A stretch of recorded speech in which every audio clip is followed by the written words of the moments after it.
الحمد لله نحمده ونستعينه ونستغفره ونؤمن به ونتوكل عليه أما بعد فأعوذ بالله من الشيطان الرجيم بسم الله الرحمن الرحيم إنا أنزلناه في ليلة القدر وما أدراك ما ليلة القدر ليلة القدر خير من ألف شهر صدق الله مولانا العظیم۔ اللہ اگر توفیق نہ دے انسان کے بس کی بات نہیں، فیضان محبت عام تو ہے عرفان محبت عام نہیں۔ محترم حضرات، آج کی اس بابرکت مجلس میں شب قدر کے تعلق سے کچھ باتیں بیان کرنی ہے۔ چونکہ رمضان المبارک کی راتوں میں سے ایک رات شب قدر کہلاتی ہے، جو بہت ہی برکت اور خیر کی رات ہے۔ کلام پاک میں اس کو 1000 مہینوں سے افضل بتلایا ہے۔ ایک رات یعنی ایک شب قدر، اللہ اکبر، 1000 مہینوں سے افضل بتلایا۔ اور 1000 مہینوں کا اگر سال کے اعتبار سے حساب لگایا جائے تو 83 برس 4 ماہ ہوتے ہیں، یعنی 83 years and 4 months، 83 برس 4 ماہ۔ خوش نصیب ہے وہ شخص جس کو اس رات کی عبادت نصیب ہو جائے۔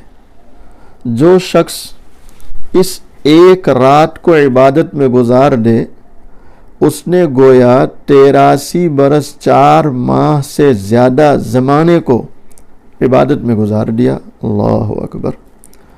اور پھر اس زیادتی کا بھی حال معلوم نہیں کہ 1000 مہینے سے کتنے ماہ زیادہ افضل ہے۔ اللہ جل شانہ کا حقیقتاً بہت ہی بڑا انعام ہے قدردانوں کے لیے۔ یہ ایک بے نہایت نعمت مرحمت فرمائی۔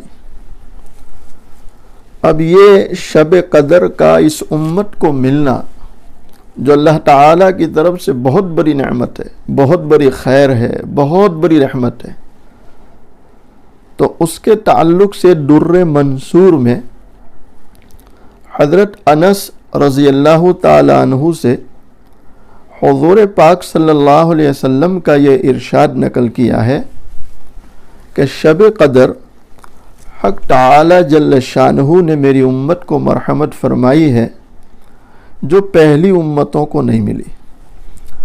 اس بارے میں مختلف روایات ہے کہ اس انعام کا سبب کیا ہوا۔ بعض احادیث میں وارد ہوا ہے کہ نبی کریم صلی اللہ علیہ وسلم نے پہلی امتوں کی عمروں کو دیکھا کہ بہت بہت ہوئی ہے، اور آپ کی امت کی عمریں بہت تھوڑی ہے۔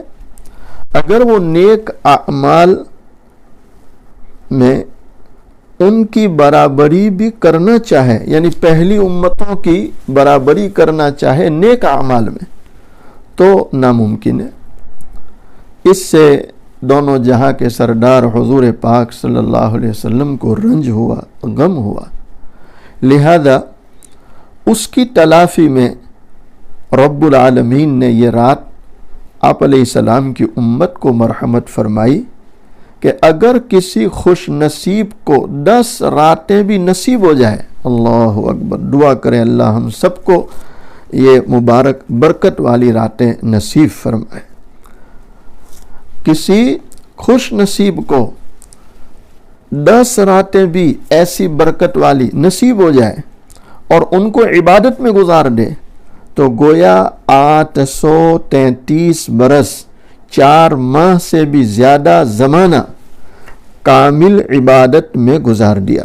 اللہ اکبر، کتنی بڑی بات ہے، کتنی بڑی فضیلت ہے کہ ایسی 10 راتیں بھی ہم جیسے خطا کاروں کو، کمزوروں کو مل جائے تو آپ یقین کیجئے کہ 33 برس اور 4 ماہ گویا ہم نے اللہ کی یاد میں، اللہ کی عبادت میں گزار دیے۔ دعا کرو اللہ ہم سب کو ایسی برکت والی راتیں ہر سال نصیب فرمائے، اور 10 نہیں بلکہ اس سے بھی زیادہ اللہ ہمیں نصیب فرمائے۔ بعض روایات سے معلوم ہوتا ہے کہ نبی کریم صلی اللہ علیہ وسلم نے بنی اسرائیل کے ایک شخص کا ذکر فرمایا کہ 1000 مہینے تک اللہ کے راستے میں جہاد کرتا رہا۔ اللہ اکبر، اللہ کے راستے میں مجاہدہ کرتا رہا۔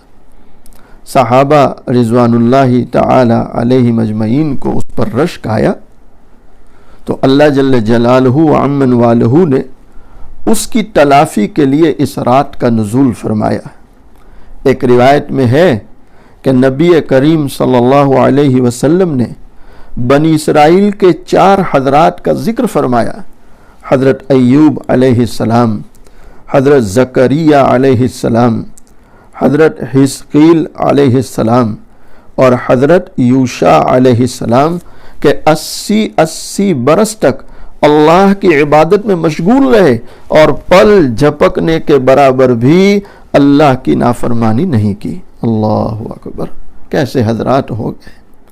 جب یہ تذکرہ آپ علیہ الصلاۃ والسلام نے صحابہ کرام کے درمیان فرمایا تو اس پر صحابہ کرام رضوان اللہ تعالی علیہ مجمعین کو حیرت ہوئی، تعجب ہوا کہ اوہو 80 برس تک پل جھپکنے کے برابر غفلت نہیں اور مسلسل عبادت کرتے رہے۔ جب صحابہ کو اس پر حیرانی ہوئی تو حضرت جبرائیل علیہ السلام حاضر خدمت ہوئے اور سورۃ القدر سنائی، انا انزلناہ فی لیلۃ القدر۔ یہ پوری سورت جبرائیل علیہ السلام نے آپ علیہ السلام کی خدمت میں پیش کی اور اس کو سنایا۔ علماء نے لکھا ہے، خیر بہرحال سبب نزول جو بھی کچھ ہوا ہو، لیکن امت محمدیہ کے لیے یہ اللہ جل شانہ کا بہت ہی بڑا انعام ہے۔ شب قدر کا ملنا یہ بہت بڑا عطیہ ہے، بہت بڑا انعام ہے، اور اس میں عمل بھی اسی کی توفیق سے میسر ہوتا ہے، یعنی اللہ جسے توفیق دے دے وہی اس رات میں عبادت بھی کرتا ہے اور اس رات کی قدر بھی کرتا ہے۔ کس قدر قابل رشک ہے وہ مشائخ جو فرماتے ہیں بلوغ کے بعد سے مجھ سے شب قدر کی عبادت کبھی فوت نہیں ہوئی۔ اللہ اکبر، کیسے یہ حضرات تھے کہ جن کو بالغ ہونے کے بعد سے مسلسل شب قدر میں عبادت کا موقع ملا اور اس رات کو عبادت میں گزارا۔ محترم حضرات، میں آپ حضرات سے بس اتنا ہی عرض کروں گا کہ ہمیں شب قدر کی تلاش ہونی چاہیے، اس کو پانے کی کوشش کرنی چاہیے، اور عام طور پر شب قدر حضور پاک صلی اللہ علیہ وسلم کے فرمان کے مطابق کبھی یا تو 21ویں رات کو ہوتی ہے، کبھی 23 کو ہوتی ہے، تو کبھی 25 کو، تو کبھی 27 کو، تو کبھی 29 کو۔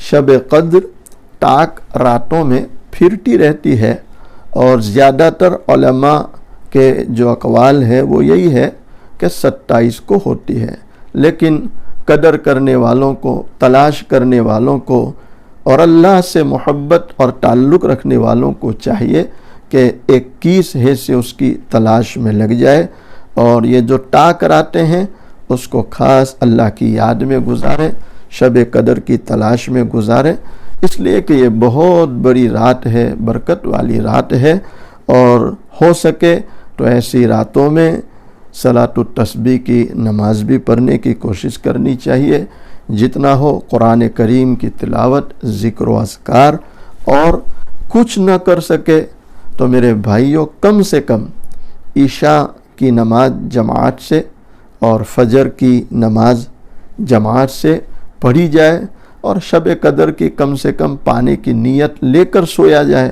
اللہ تعالی کی ذات سے امید ہے اللہ تعالی ہمیں یہ رات ضرور نصیب فرمائیں گے۔ اللہ اس رات کی برکتوں سے، اس رات کی رحمتوں سے ہم سب کو مالا مال فرمائے، اور زیادہ سے زیادہ اللہ ہمیں رمضان کے ان بقیہ ایام کی قدردانی کی توفیق عطا فرمائے۔ وآخر دعوانا ان الحمد للہ رب العالمین۔